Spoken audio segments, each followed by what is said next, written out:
શું તમારા લગ્ન પણ કોઈ કિંગડમના રાજકુમાર સાથે થયા છે? એટલે કે તમારા જે હસબન્ડ ખરા, જે પેલી તલવાર હોય ને, પેલા રાજા મહારાજાઓ રાખતા, એ તલવાર સાથે જ રાખે છે.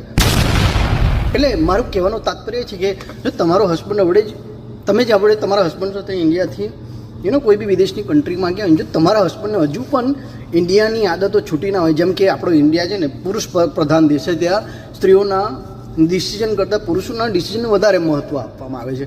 તો ઘણીવાર શું થાય છે, પુરુષો જ્યારે ઇન્ડિયા છોડે છે ને, અમુક પુરુષો જ્યારે ઇન્ડિયા છોડે એ ભૂલી જાય છે કે એ ભાઈ બહારની બીજી કન્ટ્રીમાં જઈ રહ્યા છે, અને અહીંયા આવીને શું કરે કે ધારો કે એમને પાણીનો ગ્લાસ પીવો હોય ને, તો વાઈફ કંઈ પણ કામ કરતી હોય ને તો એને ડિસ્ટર્બ કરીને જરા પાણીનો ગ્લાસ આપજે ને. પછી જમવાનું બની ગયું હશે ને તો બધું ગેસ પરથી વાઈફ ઉતારતી હશે, ડીશો ને બધું માડીને ચમચો મમચું બધું ઉતારશે, પણ એ મહારાજા જ્યાં બેઠા છે ત્યાં જ બેસે. પણ એવું નહીં થાય કે ભાઈ પત્નીને ઊભો થઈને હું મદદ કરું, પછી પત્ની ઘરમાં ક્લિનિંગ કરતી હોય કે પછી નાની મોટી કચરો વાળવાનો હોય, તો મહારાજા કોઈ એવું નહીં કે લાય હું તારી પાસે શાવરને લઈને કચરો વાળી દઉં. અને પાછા આપણી અમુક સ્ત્રીઓ એટલી બધી પ્રતિવર્તા હોય છે ને, એટલી બધી ગુલામી કરવાની ઇન્ડિયામાં આદત પડી ગઈ હોય છે ને, એ પણ કહેશે ના ના તમારથી કચરો ના વરાય. જો પતિ માગે તો કે ના ના તમારથી કચરો ના વરાય, હું વારી કાઢું.